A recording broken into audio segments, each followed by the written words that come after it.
So hello class 11th, कैसे हैं आप सब? आई होप सब बढ़िया होंगे। आज बच्चे मैं आपके लिए लेकर आ गया हूं मोस्ट एक्सपेक्टेड क्वेश्चन की सीरीज आपके रहेगी। यहां पर सीरीज भी नहीं है, मतलब ये सिर्फ एक वीडियो है।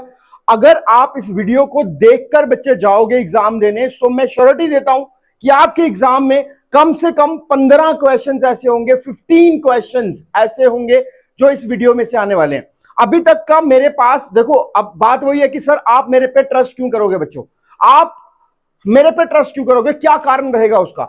आप मेरे को बात बताओ। मैं अगर जो भी बच्चे हमें फॉलो कर रहे हैं, जो भी बच्चे हमें इंस्टाग्राम पे फॉलो कर रहे हैं, मैं वहां पर वीडियोस अपलोड कर रहा हूं इस चीज की कि भाई कितने एक्सपेक्टेड क्वेश्चंस मैं बच्चों को दे रहा हूं, मैं दे रहा हूं। लेकिन बात यह है कि वहां पर रिस्पॉन्स बहुत अच्छा आ रहा है। एक्चुअली में वहां पर प्रॉब्लम ये हो रही है कि मैं बहुत सारे बच्चों को वीडियोस सेंड नहीं कर पाता हूं, बिकॉज जो ऑटोमेशन हमने लगा रखी होती है वहां से बहुत सारे बच्चों को वीडियो नहीं मिल पाती है। एंड बहुत सारे बच्चे ऐसे हैं जो मुझे व्हाट्सएप पे पर्सनली टेक्स्ट करते हैं कि सर मेरे को उसकी पीडीएफ चाहिए या फिर मेरे को क्वेश्चन चाहिए। सो उस चीज से हटने के लिए मैंने वीडियोस जो है वो आपकी यूट्यूब पे पूरी की पूरे क्वेश्चन के डाल दूंगा, जिससे आपको बहुत ज्यादा बेनिफिट होगा। आपको कहीं इधर उधर जाने की जरूरत नहीं है, सिर्फ आपको वीडियो पे क्लिक करना है और आपको सारे के सारे क्वेश्चन जो है वो सारे के सारे यहां पर दिख जाएंगे। आज जो हम करने वाले हैं, हमें पता है कि बाई एनुअल का एग्जाम है क्लास 11th का, जेके बोस का। किसका भाई? केमिस्ट्री का। अभी दूर है, अभी आया नहीं है, पर अभी एग्जाम आने वाला है। मैं आपके लिए ये वीडियो आज क्यों बना रहा हूं, इसके पीछे कारण भी है। इसके पीछे ये कारण है कि अगर मैं आपको थोड़े दिन पहले ये वीडियो दे रहा हूं, सो इट मींस आप लोग इस वीडियो से तब तक कुछ क्वेश्चंस अच्छे से कर पाओ। आई होप कि बहुत सारे बच्चों की तैयारी जो है वो बहुत अच्छे से हो चुकी होगी, पर फिर भी बहुत सारे बच्चे ऐसे यहां पर होंगे जिन्होंने अभी तक कुछ भी तैयार नहीं किया है। अगर जिन्होंने कुछ भी तैयार नहीं किया है, सिर्फ ये क्वेश्चंस आप करके चले जाओ, आई श्योर कि आपके बहुत अच्छे मार्क्स आ जाएंगे। इसके पीछे प्रूफ क्या है? अगर आप लोग मेरे इंस्टाग्राम वाले चैनल पे जाओगे, वहां पर पाटम मेंटिस जेके बोस करके चैनल है हमारा, वहां पर अगर आप जाओगे सर्च करोगे तो वहां पर हमने इनके प्रूफ्स भी अपलोड कर रखे हैं।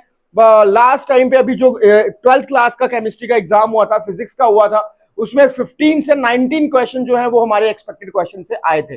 सो आई होप कि आपको इसकी ग्रेविटी जो है वो समझ आ रही होगी कि ये क्यों इतना इंपॉर्टेंट है और मैं क्यों आप लोगों के लिए ये बना रहा हूं।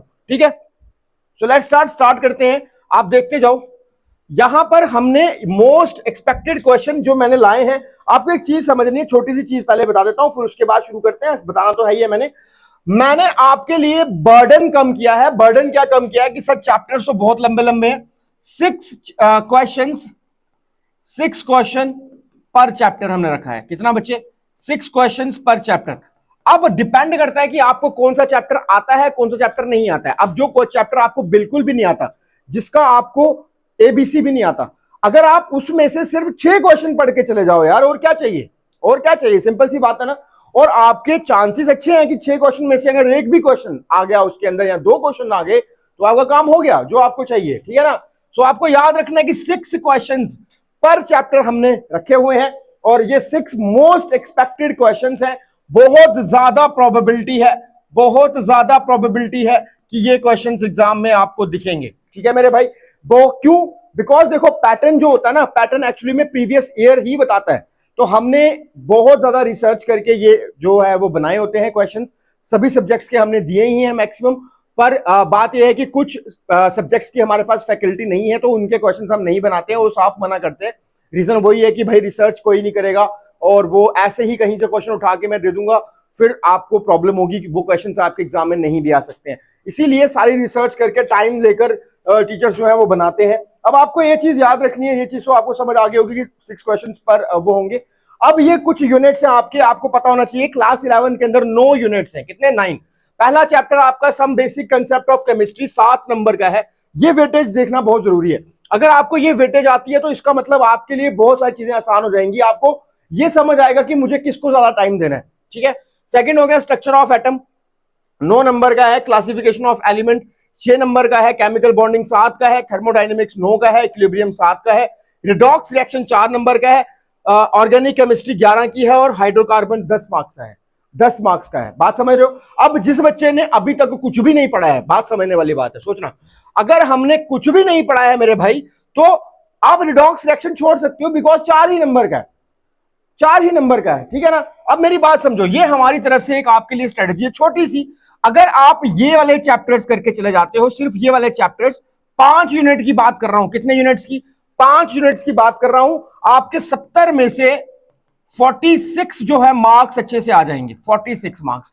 देखो मुझे पता है जो बच्चे बाई एनुअल एग्जाम दे रहे होते हैं, या तो जो रिपेयर होंगे इसीलिए वो बाई एनुअल दे रहे हैं, या तो बहुत रेयर बच्चे ऐसे होंगे जिन्होंने फ्रेश एडमिशन प्राइवेट में लिया होगा, बहुत रेयर बच्चे, मतलब 100 में से एक बच्चा ऐसा होगा। तो जो बच्चे रिपेयर हुए हैं उनका सबसे मेन टारगेट ये होना चाहिए कि हमको पास आउट होना है। तो पास आउट होने के लिए मैं आपको बताता हूं कि एक्चुअली में जो मार्क्स चाहिए होते हैं वो 29 के आसपास चाहिए होते हैं, 27-29 के आसपास चाहिए होते हैं, ठीक है। तो आपको मैं बोल रहा हूं कि अगर सिर्फ 5 चैप्टर पढ़ के, 9 चैप्टर में से 5 चैप्टर पढ़ के अगर 46 मार्क्स आ रहे हैं तो और क्या चाहिए, ठीक है। अब देखो आगे, सबसे पहले बात करते हैं फर्स्ट चैप्टर की, जो कि 7 नंबर का है। मैंने आपको यहां पर 6, मैंने बोला 6 क्वेश्चन पर चैप्टर आएंगे, तो यहां पर मैंने 6 क्वेश्चन दे दिए हैं। सबसे पहला question, state and explain the law of multiple proportion and law of definite proportion. बहुत ही ज्यादा टुच्चा क्वेश्चन है, बहुत ही ज्यादा इजी क्वेश्चन है। ये दोनों क्वेश्चन है, 2 क्वेश्चन है ये एक्चुअली में, 2 क्वेश्चन मतलब 2 लॉज हैं, क्वेश्चन तो एक ही है, लॉ ऑफ मल्टीपल प्रोपोर्शन, या फिर आप पढ़ लो लॉ ऑफ डेफिनेट प्रोपोर्शन उसकी एग्जांपल्स के साथ, बस कुछ नहीं पढ़ना है बाकी वाला। 4-5 लॉज है, 5 लॉज में से 2 लॉज को आपको फोकस करना है, दैट्स इट, ठीक है। और उसके बाद आपको एम्पेरिकल फॉर्मूला सॉल्व करना आना चाहिए, बहुत इजी है एम्पेरिकल फॉर्मूला सॉल्व करना, ठीक है।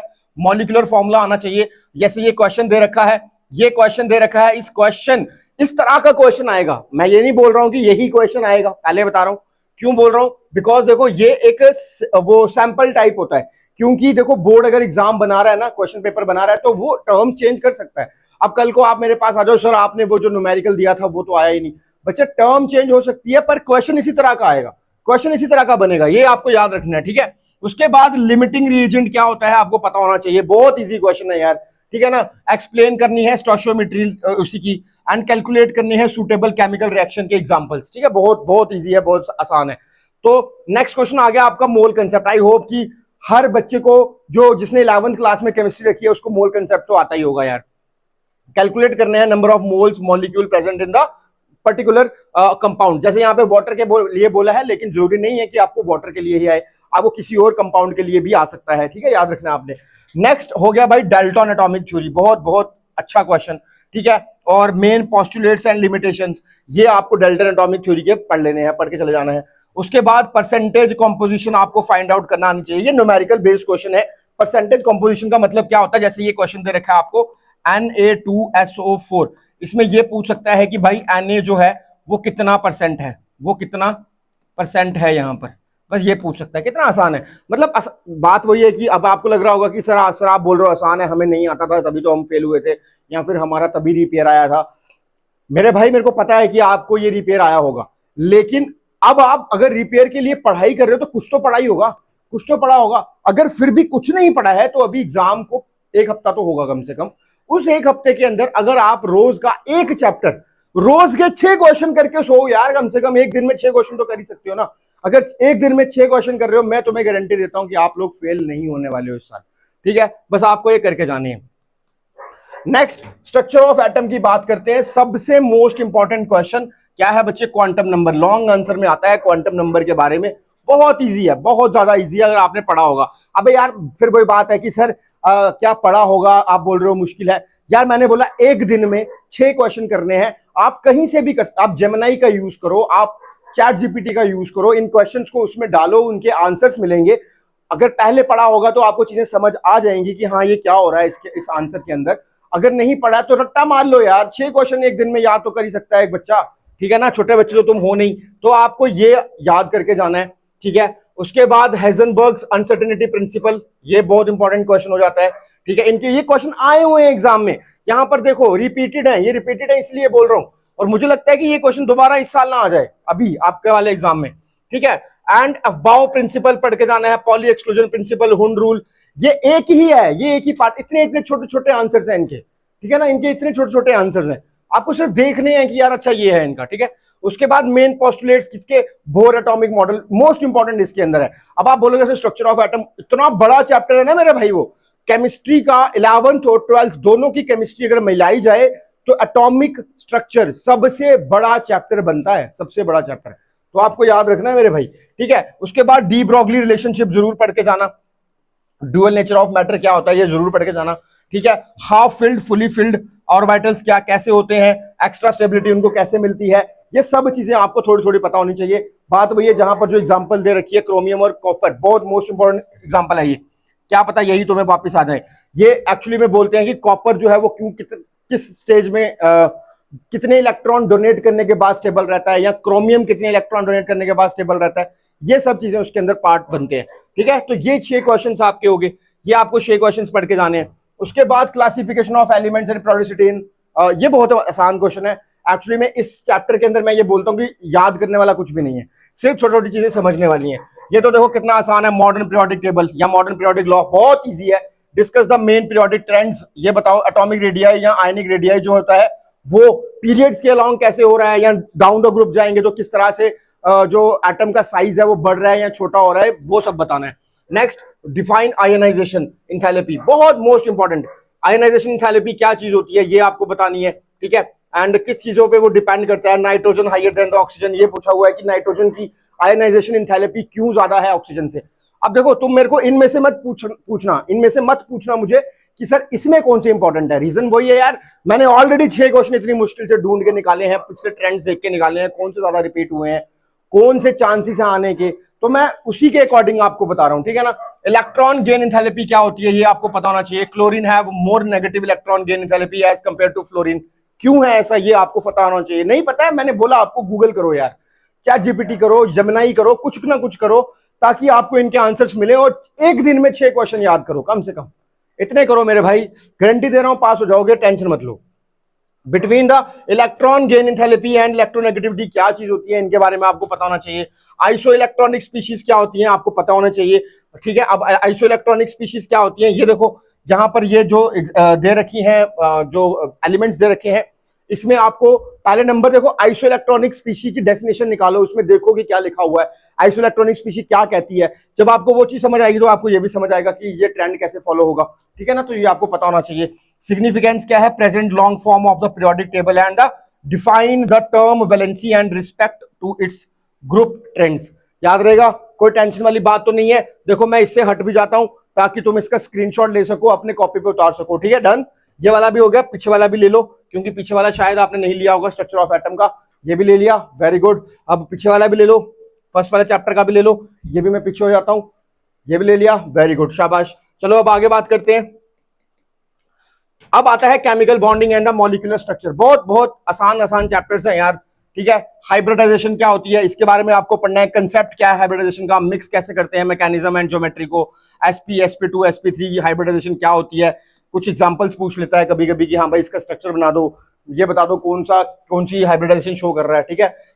VSEPR थ्योरी क्या होती है इसके बारे में आपको बताना है। ये थ्योरी बहुत बहुत ईजी है, सिर्फ 5-6 पोस्टुलेट्स आपको याद करके जाने हैं, ठीक है ना। और उसके बाद ये शेप्स के बारे में थोड़ी एग्जांपलें पढ़ लेना, ठीक। उसके बाद मॉलिक्यूलर ऑर्बिटल थ्योरी डायग्राम के बारे में बताना है। अच्छा, मॉलिक्यूलर ऑर्बिटल डायग्राम आपको पता होगी कुछ इस तरह से बनती है, ठीक है ना, इस तरह से कुछ बनती है। आई होप कि आपको चीजें पता है, मुझे नहीं पता कि आपको पता है कि नहीं, पर आई वांट कि आपको पता होनी चाहिए। इस तरह से मॉलिक्यूलर ऑर्बिटल थ्योरी बनती है और ये डायग्राम्स आपको बनाने के लिए वहां पर एग्जाम में आती हैं, तो ये आपको पता होना चाहिए, बहुत ईजी है। हाइड्रोजन बॉन्डिंग क्या होती है ये आपको पता होना चाहिए, बहुत आसान है। इंटरमॉलिक्यूलर या इंट्रामॉलिक्यूलर हाइड्रोजन बॉन्डिंग कैसे बनती है ये आपको नहीं पता है तो गूगल करो यार, याद करो, ये ऑप्शन नहीं है तुम्हारे पास कोई। अगर आपको पास करनी है क्लास 11th की केमिस्ट्री तो सिंपल सी बात है, there are no option, you have to read that, ठीक है, you have to learn that, there is no option बच्चे, क्लियर है। तो डाइपोल मूवमेंट क्या होता है, BF3 has 0 dipole movement, even की BF का जो डाइपोल मूवमेंट है वो हाई पोलर होता है, क्यों होता है पता करो, इसका आंसर लिखो, ठीक है। ये बहुत, अब मैंने बोला आपको, अगर आपको लगता है ना कि सर एग्जाम्पल चेंज हो सकती हैं, डजंट मैटर, फर्क नहीं पड़ता, आप लोग सिर्फ इनके कंसेप्ट समझो, लर्न करो, सीखो। अगर आपने इनके कंसेप्ट लर्न कर लिए ना तो आपको कोई भी एग्जाम्पल अगर आएगा ना तो आप उसको कर लोगे, आप उसको कर जाओगे, ठीक है। तो इसलिए बोल रहा हूं, शॉर्ट नोट बताओ किसके ऊपर, रेजोनेंस स्ट्रक्चर के ऊपर, CO3 का रेजोनेंस स्ट्रक्चर कैसा होता है, O3 का कैसा होता है, इंपॉर्टेंट फीचर्स बताओ VBT के, ठीक है। बैलेंस बॉन्ड थ्योरी क्या होती है, ये बहुत अच्छे क्वेश्चंस हैं, आसान क्वेश्चंस हैं, मुश्किल क्वेश्चंस नहीं है। और सबसे बड़ी बात कि यार हमको सब कुछ नहीं पढ़ना है, सबसे बड़ी बात है ना। उसके बाद आ गया थर्मोडायनेमिक्स, थर्मोडायनेमिक्स बहुत ब्यूटीफुल चैप्टर है, ठीक है। हेस लॉ आपको सबसे पहले आना चाहिए, हीट सबमेशन आपको आनी चाहिए। हीट सबमेशन का मतलब क्या है, यहाँ पर आपको अगर थर्मोडायनेमिक्स आपने पढ़ा है तो यहाँ पर सभी अलग अलग तरीकों के, मतलब देखो मैं तुम्हें बताता हूँ, हेस लॉ का मतलब क्या होता है कि हेस लॉ का मतलब ये होता है कि अगर आप किसी भी रास्ते से गुजर कर हीट को ट्रांसफर कर रहे हो ए से बी, मतलब कोई भी रास्ता हो सकता है, एट द एंड आपको वहीं पहुंचना है, मतलब इन तीनों रास्तों को अगर प्लस कर रहे हो तो वो इस रास्ते के बराबर होना चाहिए। ठीक है, अब ये बात वही है कि शायद तुम्हें समझ नहीं आएगी इतनी जल्दी कि मैं क्या बताने की कोशिश कर रहा हूँ। कंसेप्ट जब हम क्लास में पढ़ाते हैं तो अब बच्चों को वो चीजें क्लियर होती हैं। ठीक है, सो हाईलाइट करेंगे हम एक्सपेरिमेंटल एप्लीकेशंस को यहाँ पर। और फर्स्ट लॉ ऑफ थर्मोडायनेमिक्स बहुत ब्यूटीफुल क्वेश्चन है, आपको आना चाहिए, बहुत आसान है, सबसे बड़ी बात यह है। ठीक है, एंथैल्पी इन टर्म्स ऑफ किसी टर्म में बतानी है, एटमाइजेशन के टर्म में, कंबशन के टर्म में, सब्लिमेशन के टर्म में एंथैल्पी आपको ये बतानी है। ठीक है, बहुत आसान है। उसके बाद इंट्रोड्यूस एंट्रोपी, एंट्रोपी के बारे में बताओ, स्टेट फंक्शन क्या होता है, state the criteria for spontaneity क्या होती है, एंट्रोपी की एंट्रोपी चेंज कैसे आता है वो आपको बताना है, गिव्स फ्री एनर्जी, यही 3-4 क्वेश्चन सारे हैं थर्मोडायनेमिक्स में, इसके अलावा है ही क्या, इंटेंसिव एक्सटेंसिव प्रॉपर्टी क्या होती है। यार कितने आसान आसान क्वेश्चन है, मैं बोल रहा हूं कि 6 क्वेश्चन रोज के तो कर सकते हो ना यार, बाकी कुछ हो ना हो, ठीक है ना, ये तो करो यार। चलो नेक्स्ट बताता हूं, इक्विलिब्रियम के ऊपर आ जाओ, सबसे beautiful question, Le Chatelier principle, हर साल पूछा जाता है, आपको भी पूछा जाएगा, गारंटी है। ठीक है, गारंटी नहीं बोल रहा हूं पर हाँ पूछा जा सकता है, क्या बताया आई जाए कल वाले एग्जाम में, मतलब जो अभी आने वाला है। तो state the law of mass action, ये पढ़ के जाना, केपी क्या होता है, कांस्टेंट इक्विलिब्रियम किसको कहते हैं, बहुत बहुत आसान है। बफर सोल्यूशन किसको बोलते हैं, बहुत आसान क्वेश्चन है। मैं बोल रहा हूं कि गूगल जेमिनाई करना पड़ेगा। ठीक है, जिनको नहीं आता है यार वो करेंगे ना, अगर आप लोगों के पास नोट्स बने हैं क्लास 11th वाले तो उनके ऊपर ये सारे के सारे टॉपिक बिल्कुल स्ट्रक्चर वे में लिखे होने चाहिए, लिखे होंगे, बिकॉज अगर आपने नोट्स बनाए तो लिखे होंगे, उनको लर्न करो, बार बार नई चीजों को लर्न करने की कोशिश नहीं करो। ठीक है ना, जो है वो करो। क्या होता है पीएच की वैल्यू क्या होती है, कैसे पीएच निकलता है, क्या होता है पीएच, उसके बारे में बताओ। ठीक है ना, बात समझ आ गई ना, बहुत आसान है, करके देखो। सॉल्युबिलिटी प्रोडक्ट क्या होता है एंड कॉमन आइन इफेक्ट क्या होता है, बहुत आसान है। कॉमन आइन effect useful in the qualitative analysis of the salt group, learn करो इसको, निकालो इसके answers. Hydrolysis of the salt and discuss the element concept of the nature of solution formed by the hydrolysis of the salt of a strong acid and the weak base, ये निकालो, इनके answers निकालो। देखो बात वही है कि sir आप अगर क्वेश्चन दे रहे हो तो आप आंसर भी दे दो मेरे भाई, बात यह है कि मैं यहां पर आपको क्वेश्चन देने ही आया हूं, मोस्ट एक्सपेक्टेड क्वेश्चन। एक्चुअली में रेगुलर जो बच्चे होते हैं उनके लिए वो सब चीजें मेहनत थोड़ी बहुत की जा सकती है, आप लोगों ने ये सब चीजें ऑलरेडी पढ़ी हैं, आपके लिए कोई नई चीज नहीं है, आपने पहली बार नहीं पढ़नी है, ये आपने पढ़ा हुआ है सब कुछ। इसीलिए यहां पर सिर्फ क्वेश्चंस आपको दिए जाते हैं और आप उन क्वेश्चंस के आंसर्स आपके पास ऑलरेडी होते हैं, आप उन्हीं क्वेश्चन के आंसर्स को वहीं से करो। ठीक है ना, इसलिए कह रहा हूं। उसके बाद इक्विलिब्रियम के बाद हमारा चैप्टर आता है बच्चे रिडॉक्स रिएक्शन, मैं तो बोलता हूं कि छोड़ दो, अगर नहीं आता है तो छोड़ दो। रिडॉक्स चैप्टर के अंदर सबसे ज्यादा टेक्निकल चैप्टर है ये, अगर मैं आपको बताऊं, टेक्निकल का मतलब ये नहीं है कि रिडॉक्स सर मुश्किल है, नहीं, रिडॉक्स का आप मान के चलो 50% पार्ट बहुत आसान है, 50% पार्ट कैलकुलेटिव है, बहुत कैलकुलेटिव है। तो अगर आपको नहीं आती है कैलकुलेशन इसकी रिडॉक्स की, छोड़ दो चैप्टर को, या फिर 50% वाला पढ़ लो, जो जैसे मैं तुम्हें बताता हूं, ये क्वेश्चन पढ़ के चले जाओ ना, व्हाट इज रिडॉक्स रिएक्शन, इसको तो मत छोड़ो ना यार, थ्योरेटिकल क्वेश्चन है। Explain the chemical equation how a reaction can simultaneously undergo oxidation and reduction, एक केमिकल इक्वेशन लिखनी है, उस केमिकल इक्वेशन में 10th क्लास का टॉपिक है, 10th क्लास में भी रिडॉक्स पढ़ाया जाता है, वहां पर भी बताया जाता है कहां पे रिडक्शन हो रही है, कहां पर ऑक्सीडेशन हो रही है, ये तो करके जाओ कम से कम यार। अब जैसे ये है redox equation by the ion electron method, oxidation number method, acidic medium, देखो इसको कैलकुलेट करना है तुम्हें, इसमें तुम्हें इसको बैलेंस करके बताना होता है, नहीं पता चलेगा तुम्हें क्योंकि नहीं आता होगा, अगर नहीं आता होगा तो नहीं कर पाओगे, दैट्स इट। ठीक है ना, छोड़ दो। Assign oxidation number the underline elements, अब यहां पे बोला गया है, कितना इजी यार, इससे आसान क्वेश्चन कुछ नहीं हो सकता मेरे भाई। अगर आपको ऑक्सीडेशन नंबर निकालना आता है ना तो ये आपके लिए हलवा क्वेश्चन है। यहां पे क्या बोला उसने, KMnO4 बोल रहा है कि Mn का ऑक्सीडेशन नंबर बताओ क्या है, क्या मतलब क्या ही बोलूंगा मैं, क्या गूगल करो, वीडियो निकालो, चेक करो कि ऑक्सीडेशन नंबर कैसे निकालते हैं। अगर आपको ऑक्सीडेशन नंबर निकालना आता है, काम खत्म, ये क्वेश्चन आपके फ्री के नंबर हो गए, सभी के क्वेश्चन के फ्री के नंबर हो गए, बहुत आसान है भाई, बहुत आसान है। ऑक्सीडेशन क्या होती है, रिडक्शन क्या होती है, ऑक्सीडाइजिंग एजेंट क्या होता है, रिड्यूसिंग एजेंट क्या होता है, बताओ। ये कोई क्वेश्चन है, 10वीं क्लास का क्वेश्चन है या 10th क्लास का? अगर 10th क्लास का क्वेश्चन भी नहीं हो पा रहा तो फिर रहने दो भाई पढ़ाई, तो छोड़ दो। ये वाला क्वेश्चन तो मैं बोलता हूं कि टफ है तुम्हारे लिए, नहीं हो पाएगा, ये बहुत आसान है, ये बहुत आसान है, ये बहुत आसान है। अगर 4 नंबर मिल रहे हैं फ्री के तो क्या चाहिए भाई, क्यों छोड़ना है हमको। ठीक है ना, discuss the concept of oxidation number and list the rule used for calculating the, क्या क्वेश्चन देखिए, मेरे को लगा कोई खतरनाक क्वेश्चन डाला है हमने। मैं बोल रहा हूं इतना इतना आसान क्वेश्चन। देखो मेरी बात समझो, अगर आपको ये क्वेश्चन आ गया ना, अगर आपने कहीं से ये वाला क्वेश्चन सीख लिया, देखो मैं नहीं सिखाने वाला हूं यहां पे, मैं पहले ही बता रहा हूं, मुझे पता, मैं केमिस्ट्री पढ़ाता हूं, पर मैं यहां पर क्वेश्चन नहीं सिखा सकता, बिकॉज वीडियो का पर्पस वो नहीं है। बात समझ रहे हो ना? वीडियो का पर्पस है कि तुम्हें क्वेश्चन देना। अब इतना टाइम नहीं है कि मैं आपको यहां पर चीजें समझाने बैठूं, आपका काम है लर्न करना। अगर आपको ये क्वेश्चन, ये वाला क्वेश्चन आ गया ना कि कैसे इसका ऑक्सीडेशन नंबर निकालते हैं, अगर आपको ये आ गया, बस उसको यहां पे लिखना है इस वाले क्वेश्चन के अंदर, ऑक्सीडेशन नंबर निकलता कैसे, उसके रूल्स क्या हैं, दैट्स इट, खत्म। ये और ये क्वेश्चन सेम है, एक ही क्वेश्चन है ये। Briefly outline any two real world application of redox. क्या क्वेश्चन है? मुश्किल है? अब कह रहा है कि डेली की कोई 2 एग्जाम्पलें बता दो यार जिसमें रिडॉक्स रिएक्शन होती है, जिसमें रिडॉक्स, अबे रस्टिंग, कोरोजन, कितनी एग्जाम्पलें हैं यार, क्या बोलूं मैं। बस तुम्हें क्या करना है, तुम्हें रिएक्शन याद करनी है, दैट्स इट। ठीक है, अब आती है ऑर्गेनिक केमिस्ट्री, बहुत मजेदार। इसके अंदर आपको इंडक्टिव इफेक्ट आना चाहिए, डेफिनेशन निकालो, लर्न करो बैठ के, क्या टेंशन है। इलेक्ट्रोमेरिक इफेक्ट आना चाहिए, रेजोनेंस इफेक्ट आना चाहिए, हाइपर कॉन्जुगेशन आना चाहिए। जब भी आप, इसका मैं आपको एक टिप देता हूं, जब भी आप ये इफेक्ट पढ़ोगे, इस इफेक्ट के साथ, डेफिनेशन के साथ हमेशा नीचे एग्जाम्पल भी लिखना। अगर एग्जाम्पल नहीं लिखोगे, सिर्फ डेफिनेशन लिखोगे, आप मान के चलो अगर 5 नंबर का क्वेश्चन आया है ये वाला, लेट सपोज अगर ये 5 नंबर का आया है, उसमें ये सारे पार्ट आए हैं, तो आपको 3 ही मार्क्स मिलने वाले हैं विदाउट एग्जाम्पल। एग्जाम्पल डाल के लिखोगे, मस्त 5 नंबर मिलने वाले हैं फ्री के। चाहिए कितने भाई? 29 नंबर सारे चाहिए। Difference between homolytic heterolytic fission क्या होता है? बहुत आसान क्वेश्चन है, थ्योरी है, बस सिर्फ थ्योरी है, सिर्फ थ्योरी है, इसमें कुछ नहीं करना तुम्हें। कार्बोकटाइन क्या होता है, कार्बोनाइन क्या होता है? बहुत आसान है, आपको बताना है कि कौन से कार्बन के ऊपर पॉजिटिव चार्ज क्रिएट होता है, कौन से पे नेगेटिव होता है और क्यों होता है, दैट्स इट, सिंपल, आसान है। इलेक्ट्रोफाइल्स एंड न्यूक्लियोफाइल्स क्या होते हैं? क्लासिफाई करो स्पीशीज को और इनको देखकर बताओ कि कौन सा इलेक्ट्रोफाइल है और कौन सा न्यूक्लियोफाइल है, बहुत आसान है, ठीक है ना। न्यूक्लियोफाइल, देखो इलेक्ट्रोफाइल का मतलब जो इलेक्ट्रॉन लविंग है, न्यूक्लियोफाइल मतलब जिसको इलेक्ट्रॉन पसंद नहीं है, उससे दूर भागता है इलेक्ट्रॉन, दैट्स इट। ये तो मैं तुम्हें हल्के हल्के बता दिया। आईयूपीएससी नेमिंग आती है यार, इनके नाम क्या हैं, ये कहाँ कहाँ यूज होते हैं यार, ये क्या ही बोलूं मैं। हाँ, मैं बोल सकता हूँ कि जिस बच्चे को ऑर्गेनिक केमिस्ट्री बिल्कुल नहीं आती, जिसको 10th क्लास की ऑर्गेनिक केमिस्ट्री नहीं आती, कार्बोनेट्स कंपाउंड चैप्टर था उसके अंदर, अगर वो नहीं आता तो आपको ये क्वेश्चन भी नहीं आएगा। सिंपल सी बात है, सच बता रहा हूँ, झूठ नहीं बता रहा हूँ, ये रियलिटी है तुम्हारे लिए, ठीक है। And chemical principles involve the Lassaigne's test, बहुत इंपॉर्टेंट है ये लेसेंज टेस्ट, लास्ट वाले चैप्टर में टेस्ट है, लास्ट वाले चैप्टर के टेस्ट हैं ये।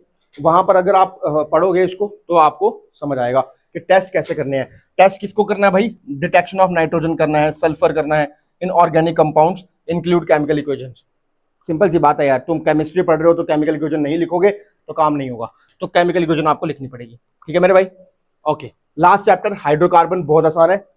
मार्कोनिकोव रूल क्या होता है, एंटी मार्कोनिकोव रूल क्या होता है, मोस्ट इंपॉर्टेंट क्वेश्चन है, हर पेपर में दिखता है मेरे को, तो आपको भी दिखेगा। देखो यहाँ पे देखो ना यार, 21, 22, 23 में नहीं आया, 24, 25 तुम्हारे में भी आ जाएगा, 26 में, क्या टेंशन है, ठीक है ना। Explain the complete mechanism of electrophilic substitution reaction, जैसे न्यूक्लियोफिलिक सब्स्टिट्यूशन रिएक्शन है वैसे ही इलेक्ट्रोफिलिक सब्स्टिट्यूशन रिएक्शन भी है।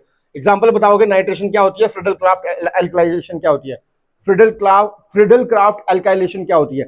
सिंपल सी बात है, ये होती है नेमिंग रिएक्शंस, और naming reaction are the most important reactions in the chemistry, याद रखना, ठीक है। वुड्स रिएक्शन, एक वुड्स रिएक्शन होती है, एक वुड्स फिटिंग रिएक्शन होती है, इसके ऊपर मैं सीरीज बनाऊंगा अभी आगे, तो उसमें हम देखेंगे। Write its chemical equation to prepare ethane, why is this method not suitable for preparing alkanes with an odd number of carbon atoms. बात समझ आ रही है? तो आपको वुड्स फिटिंग रिएक्शन पढ़नी है, सॉरी वुड्स रिएक्शन पढ़नी है, जिसके अंदर आपको केमिकल इक्वेशन लिखनी है और प्रिपेयर करना है ethane. Why is this method not suitable for preparing alkanes, क्यों वुड्स रिएक्शन जो है वो एल्केन्स बनाने में हेल्प नहीं करता, ये भी आपको वहां पे बताना है, ठीक है। कॉन्फॉर्मेशंस क्या होते हैं, डिस्कस करो कॉन्फॉर्मेशंस ऑफ इथेन, ठीक है, एंड यूज करो sawhorse and Newman projection, ये आपको याद होगा, sawhorse and Newman projection अगर आपने पढ़ा है, ये कुछ इस तरह से होते हैं, इस तरह से ये इमेजेस बनती हैं, याद होंगी आई होप। हक्कल्स रूल क्या है एटॉमिसिटी का भाई, एरोमेटिसिटी का, ये आपको आना चाहिए। वेदर चेक करो, क्या चेक करो, बेंजीन करो, ठीक है। साइक्लो ऑक्टेन, क्या लिखा है मैंने, ये कौन सा एग्जांपल है, ये एग्जांपल शायद गलत है, इसको छोड़ देना, यहां तो मैं पढ़ने में कुछ गड़बड़ कर रहा हूं। एंड साइक्लो पेंटाडाई इनाइल, हाँ ये तो ठीक है, पेंटाडाइनाइल ये तो सही है, ये वाली आपको करनी ही है, ठीक है ना, एनाइन आर द एरोमेटिक और नॉट, ये आपको देख लेना, ठीक है। मैं इसको मिटा देता हूं, जब आप गूगल करोगे तो आपको इसका कुछ ना कुछ आंसर जरूर मिलेगा, तो आप इसको देख लेना। Explain ozonolysis of alkenes with equation, what products are obtain when propene and butane undergoes ozonolysis. Ozonolysis बहुत इंपॉर्टेंट क्वेश्चन है, ये इसी चैप्टर का पार्ट है, छोटा सा क्वेश्चन है ये, अगर आप इसको कर लेते हो तो आपके भी इसके अंदर भी आपके मार्क्स जो है वो बन जाएंगे, ठीक है। हर चैप्टर में मैंने तुम्हें 5 नंबर का क्वेश्चन दिखाया है, जहां से 5 नंबर का क्वेश्चन आता है।